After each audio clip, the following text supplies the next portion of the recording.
I've always been tech savvy. I work in IT security, and part of my job is understanding how cybercriminals operate. So when I heard about the dark web, I was curious from a professional standpoint. I wanted to see what was actually there, separate fact from fiction. This was about 4 years ago. I set up a secure environment on a separate computer, nothing connected to my personal data, using Tor browser, VPN, the whole 9 yards. I thought I was being careful. I thought I knew what I was doing. I started exploring. Most of it was boring. Marketplaces selling things I had no interest in. Forums filled with paranoid discussions. Websites that looked like they were built in 1998. Nothing shocking. Nothing that justified the horror stories people tell about the dark web. Then I found a forum dedicated to data security. It seemed legitimate, discussing encryption methods, vulnerabilities, things relevant to my work. I created an account using a throwaway email and started reading through the threads. One thread caught my attention. It was titled Real-World Penetration Testing Tools and claimed to have software that could identify security weaknesses in home networks. As someone who works in security, I was interested in testing my own network's vulnerabilities. A user in the thread offered to share the software privately. They sent me a direct message with a download link and instructions. The file was small, only about 15 megabytes, packaged as a compressed archive. I should have been more suspicious. I should have analyzed the file more carefully before running it. But I was on a separate computer, isolated from my main systems. I thought, even if it was malicious, it couldn't do any real damage. I downloaded the file and extracted it. Inside was a single executable and a text file with instructions. The instructions said to run the program, enter my network information, and it would scan for vulnerabilities. Simple enough. I ran the program. A command. Window opened, showing lines of code scrolling past. It looked like it was doing what it claimed, scanning network ports, testing protocols. After about 2 minutes, the window closed and a report file appeared on the desktop. The report looked professional. It listed several potential vulnerabilities in my home network, explained what they were, and suggested fixes. It seemed legitimate. I was actually impressed. Then, about an hour later, something strange happened. I got a text message on my personal phone. A phone number I'd never shared on the dark web, that wasn't connected to my test computer in any way. The message said, "Nice security setup, but not good enough." My blood went cold. I grabbed my test computer and started scanning for running processes. That's when I found it. The program I'd downloaded hadn't just scanned my network. It had installed a backdoor, and it was still running, hidden in the background. I immediately disconnected the computer from the network and shut it down. Then I checked my main computer, my phone, everything. I ran every security scan I knew how to run.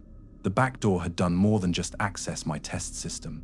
Somehow, it had mapped my entire home network. It had identified every device connected to my Wi-Fi, my laptop, my phone, my smart TV, everything.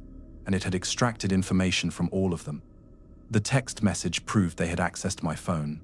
They had my contacts, my messages, probably my location history, everything. I spent the next 3 days wiping systems, changing passwords, securing everything I could think of. I reported the incident to my company's security team, explained what happened without mentioning I'd been on the dark web for personal curiosity. But the messages kept coming. Not frequently, maybe once every few days. Always from different numbers. Always vague threats or comments proving they still had access to my information.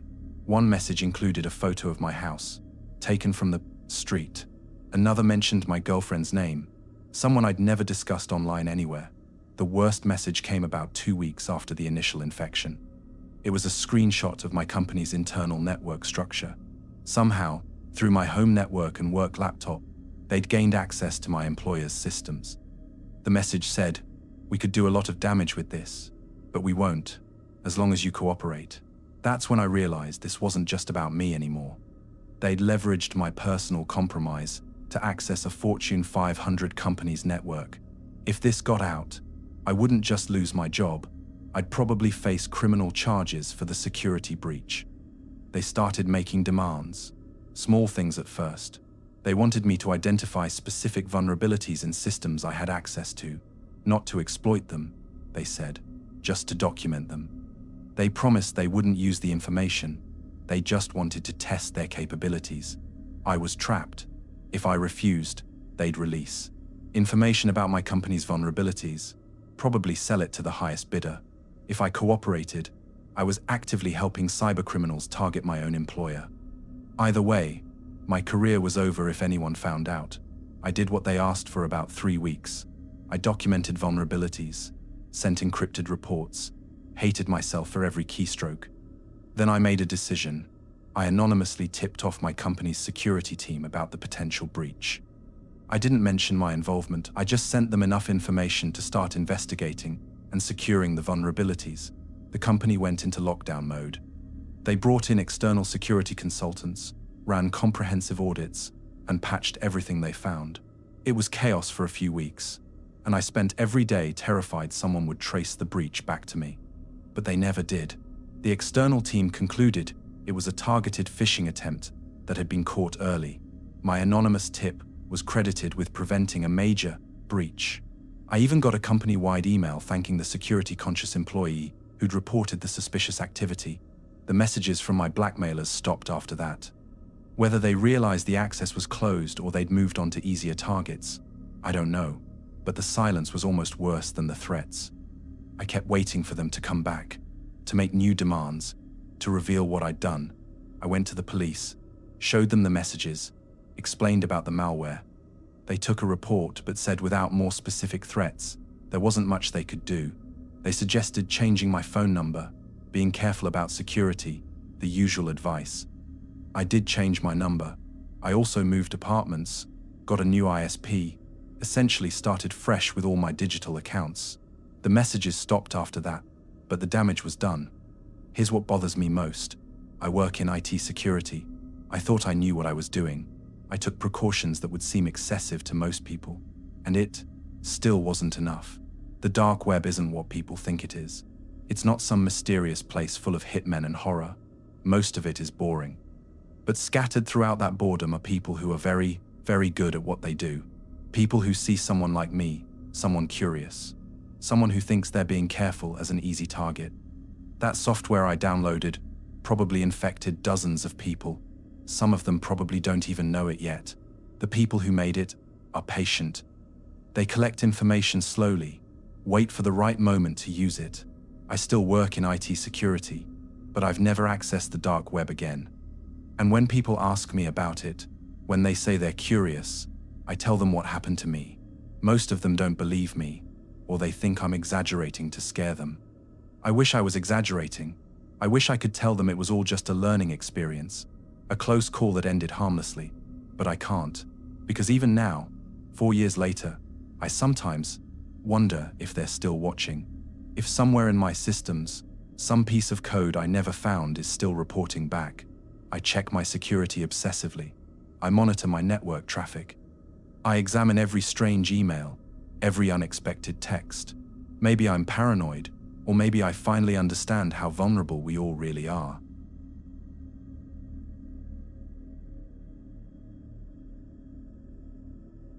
I made a stupid decision 3 years ago. I was broke, desperate, and I'd heard you could make money on the dark web doing things that weren't technically legal but weren't seriously harmful either. I'm not proud of it, but I'm telling you this so you understand why I was there in the first place. I was looking for someone who needed basic web design work.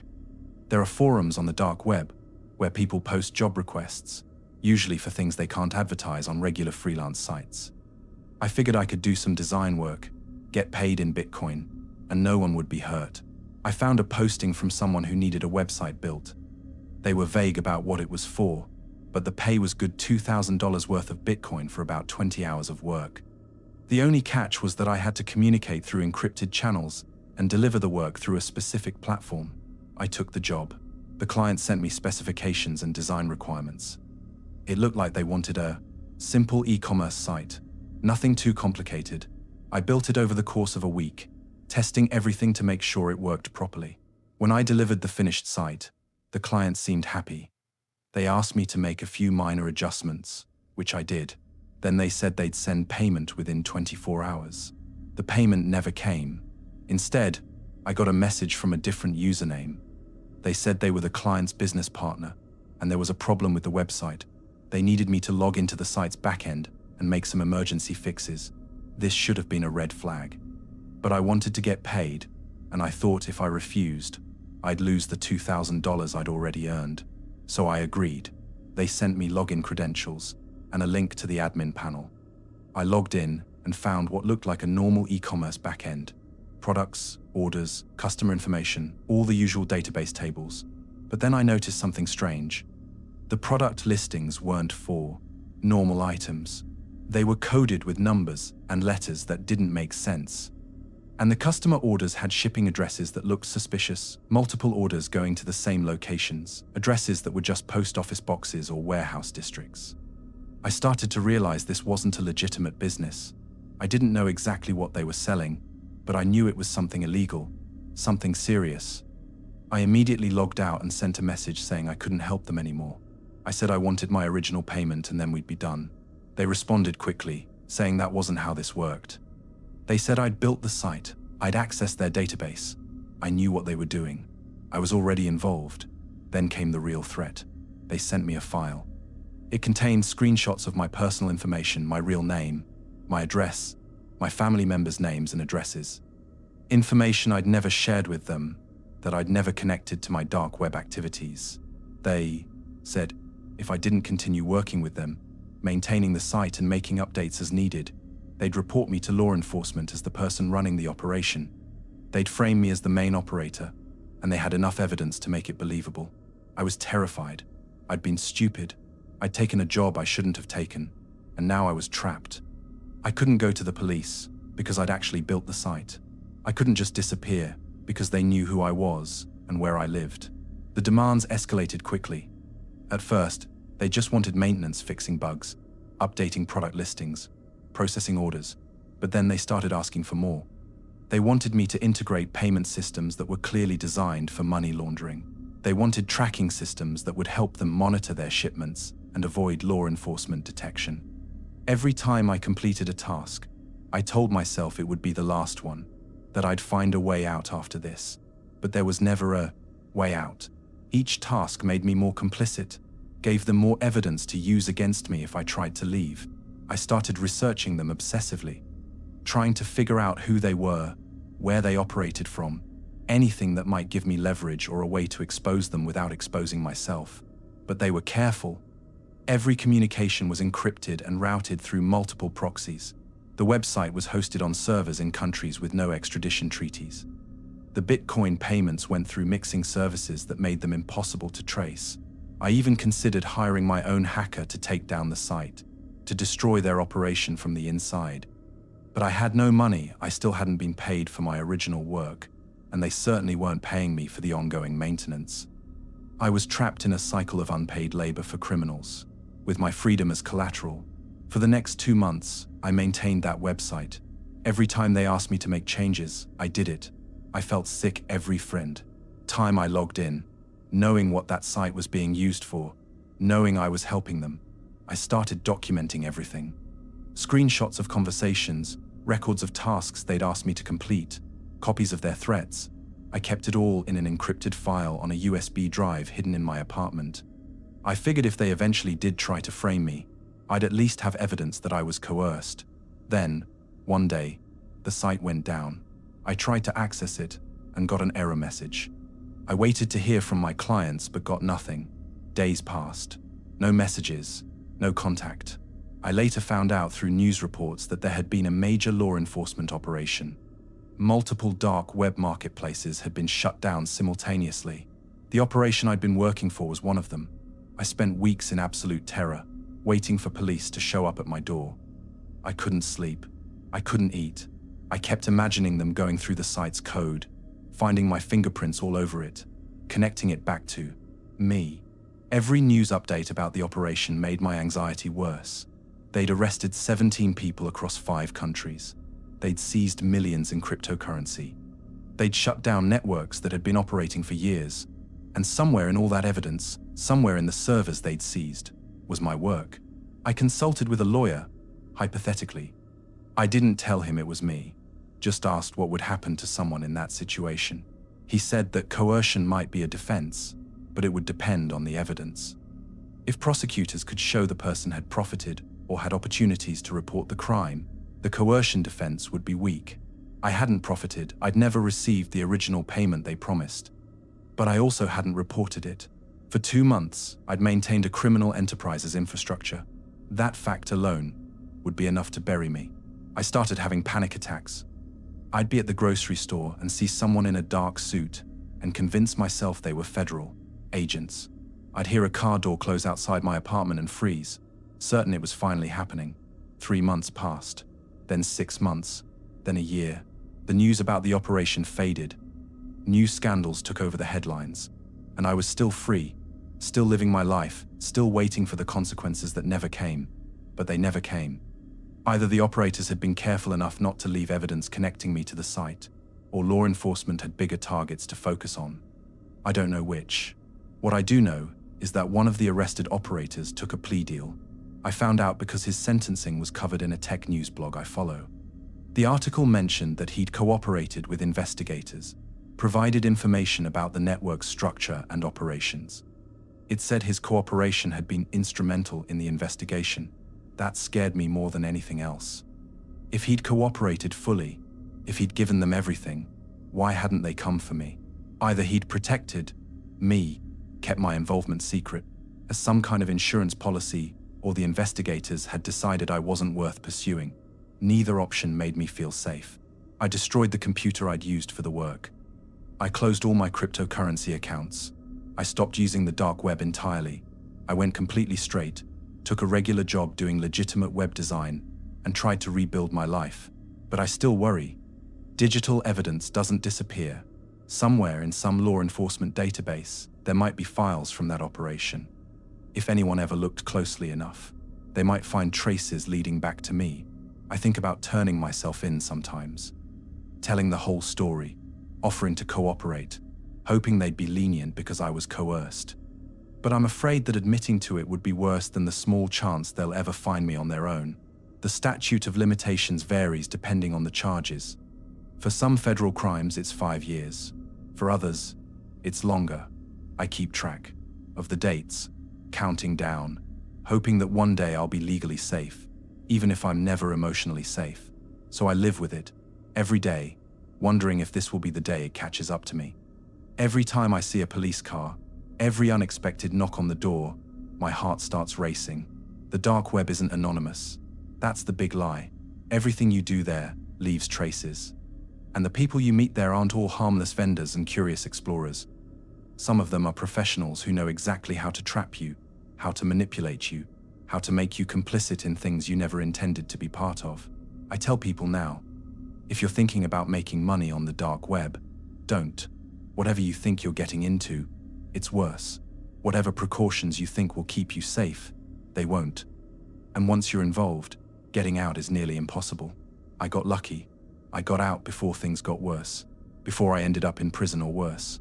But that luck could run out any day, and I'll spend the rest of my life looking over my shoulder, waiting for consequences I thought I could avoid.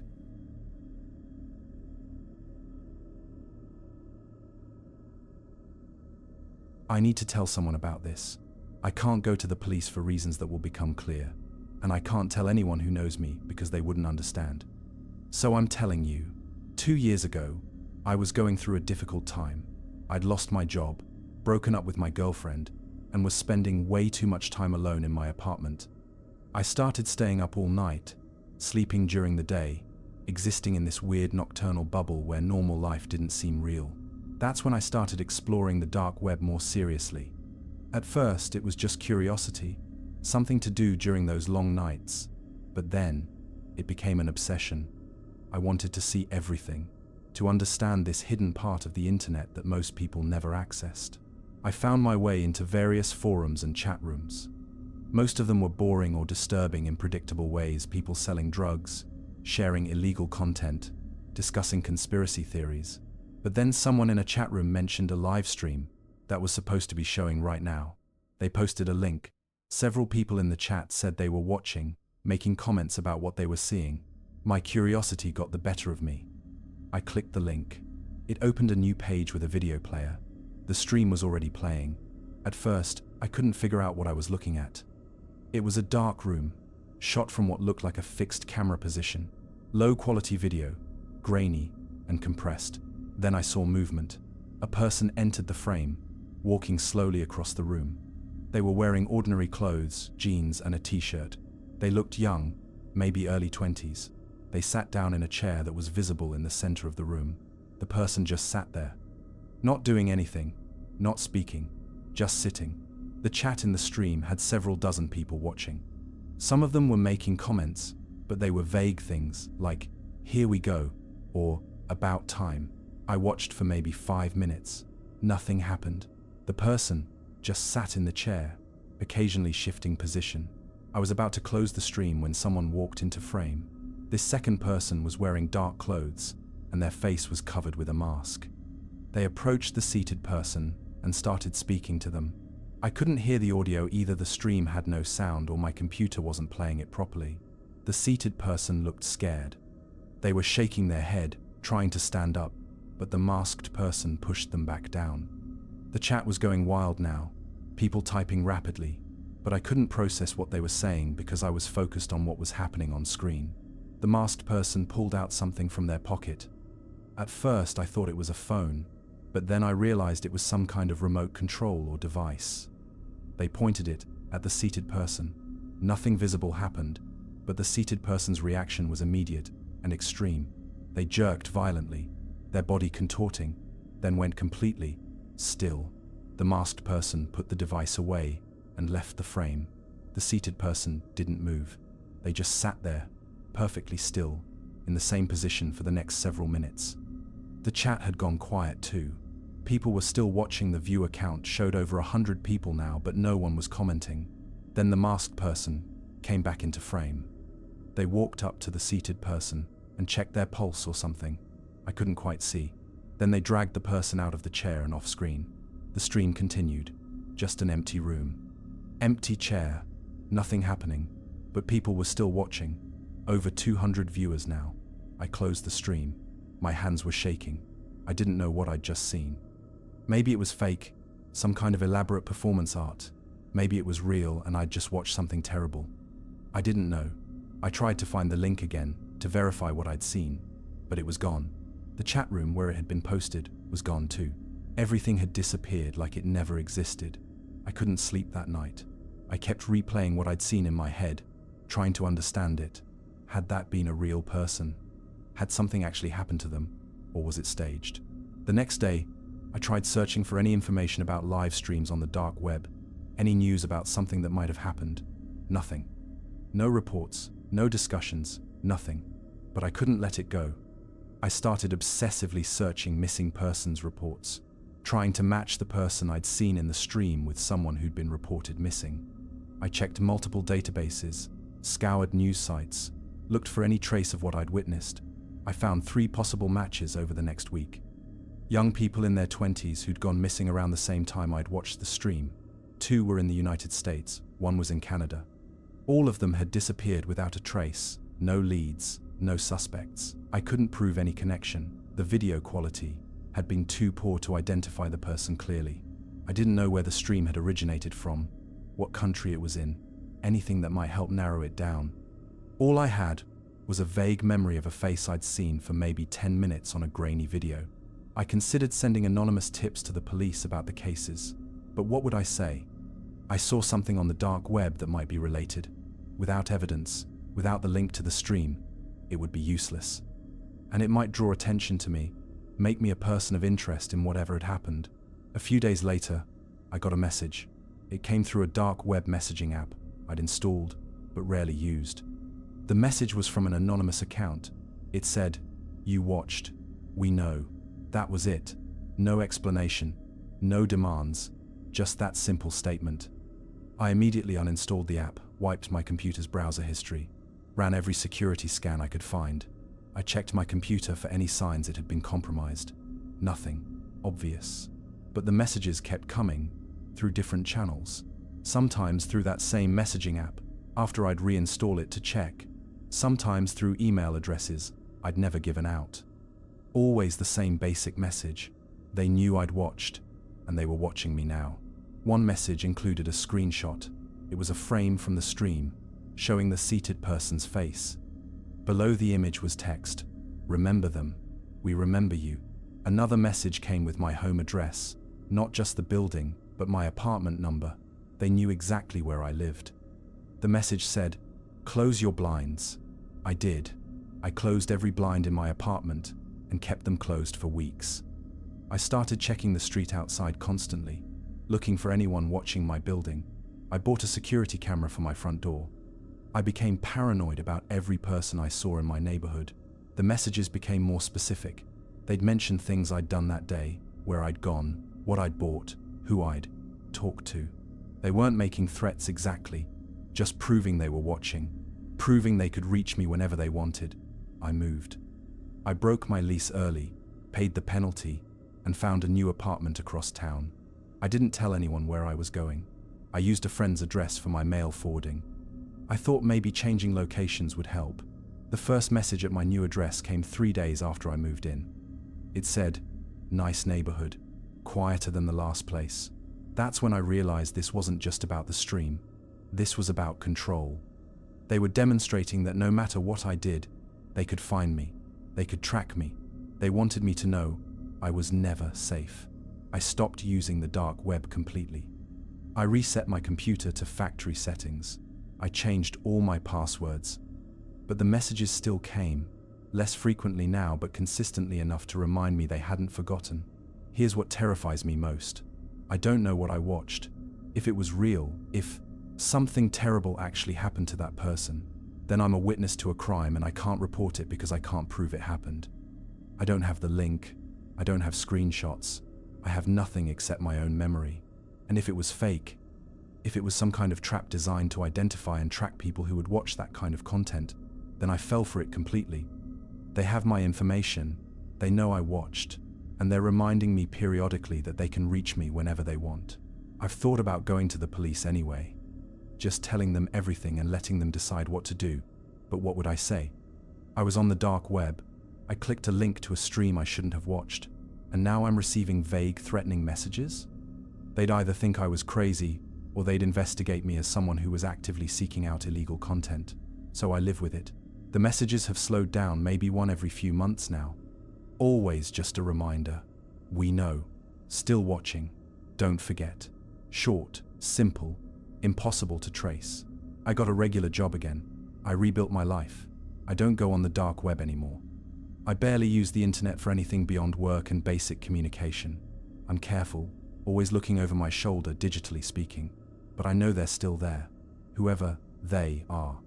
The people running that stream, the people tracking who watched it, the people who have decided to remind me periodically that they can reach me. The dark web isn't curiosity-satisfying exploration. It's not some adventure into hidden parts of the internet. It's a trap. Every link you click, every stream you watch, every forum you visit, someone is tracking it. Someone is collecting information. Someone is building a profile on you. And once you're in their database, once they decide you're worth monitoring, you never really leave. You just wait, wondering when they'll decide to do more than send messages, when they'll decide you're worth something, more than just surveillance.